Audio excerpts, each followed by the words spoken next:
హరీష్ రావు అతి వ్యాఖ్యలకు ఎలా స్పందించాలనేది కూడా అర్థం కాని స్థితి. ఇలాంటి బెదిరింపులు అధికారులను ఆయన ఏంది రిటైర్డ్ అయినా కూడా వదలడట. గతంలో సప్త సముద్రాలు దాటినా కూడా వదిలేది లేదు. మీరు అధికారంలో ఉన్నప్పుడు అధికారులను బెదిరించి సప్త సముద్రాలు దాటితే పట్టుకొచ్చి ఇక్కడ కమిషన్ ముందు లేదంటే ఏసీబీ ముందు ప్రవేశపెట్టే ప్రభుత్వం రేవంత్ రెడ్డి ప్రభుత్వం. నిఘా పెడుతున్నారు, సీసీ కెమెరా మీద నిఘా పెడుతున్నారు. మరి దొంగతనాలు ఎందుకు చేస్తున్నారు? దొంగతనం చేస్తే కూడా నిన్ను, మీ మామను, మీ బామ్మారిని వదిలేయాలన్నా? ఇట్లా వదిలేసినందుకే కదా తెలంగాణ తెగదోచుకున్నది. ఇంకా పొడింగి మాటలన్నీ మాట్లాడుతూ ఉంటారు. ఏందో ఈయన అధికారం ఇప్పుడు పోయి ఇట్లా వస్తున్నట్టు. నీ మొహం, మీకు అధికారం కల్లా ఎవడు చెప్తుండో మీకు మరి పిచ్చోడు. మీకు మళ్ళా వస్తుంది సార్ తెలుస్తలే. మీ మరదలు పెట్టిన షాక్ అర్థం కావట్లేదా? ఇంకా ఇలా అధికారం వస్తుందని మిషతోని అధికారులను బెదిరించే ప్రయత్నం చేస్తే ఏంటి నువ్వు చేసేది? ఏంటి? ఇంకా అధికారం పోయినాక కూడా ఎన్ని తిట్టినా సిగ్గు లేదా, లజ్జ లేదా? ప్రతిసారి రేవంత్ రెడ్డి గారి ప్రభుత్వం మీద, లేదంటే రేవంత్ రెడ్డి గారి మీద, లేదంటే పథకాల మీద అబద్ధాలతో కూడిన స్టేట్మెంట్స్ ఇవ్వడం అనేది మీకు మాత్రమే చెల్లుబాటు అవుతున్నాడు. ఆయన నాకు అర్థం కావట్లేదు.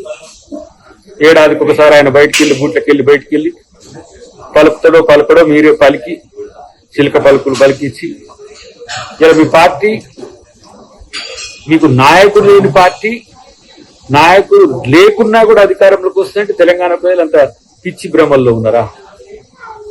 ఇంకా దోచుకున్నది చాలదా? ఇంకా తెలంగాణను తెగదోచుకోవడానికి మీరు ప్రయత్నాలు చేస్తున్నారా? తెలుస్తూనే ఉంది కదా బీజేపీతోని పొత్తు కోసం ఆరాటం, వెంపర్లాట అంతా కూడా కనబడుతూనే ఉన్నది కదా. కాబట్టి నిఘా విషయంలో ప్రభుత్వం చట్టబద్ధమైన నిఘా ఉంటది.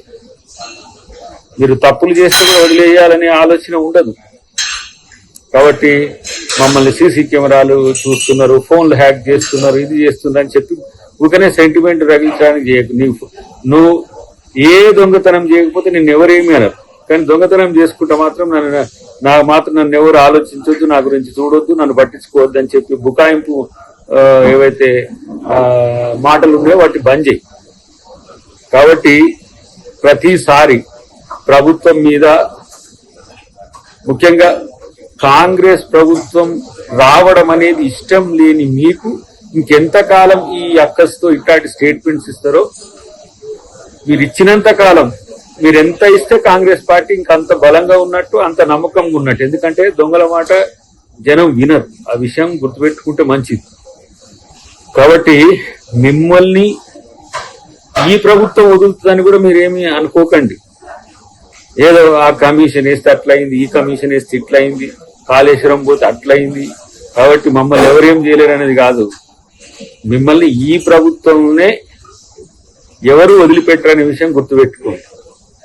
కాబట్టి అధికారులను బెదిరించి పిచ్చి శకలు మానుకో హరీష్. ఇది పద్ధతిగా ఉండదు. అసలు ఫస్ట్ మామూలుగానైతే ఈ స్టేట్మెంట్ ఇచ్చుడు కాదు. అధికారులను బెదిరిస్తే చట్టపరమైన చర్యలు నీ మీద తీసుకోవాల్సి వస్తుంది. కానీ నిన్ను ఎవరు పెద్దగా సీరియస్ గా తీసుకుంటాడు? ఏముంటుంది నీ ఇది సీరియస్ లాంటి జోకి. కాబట్టి పిచ్చి ప్రగల్భాలు మాని కామ్గా మీ పని మీరు చేసుకోండి. ప్రజల మీ కొరకు ప్రయత్నం చేయండి. అంతే తప్పితే ఇలాంటి ఏమంటాము హెచ్చరికలు లాంటివో లేకపోతే ఇష్టం వచ్చినట్టు మాట్లాడేది బంద్ చేస్తే మంచిది.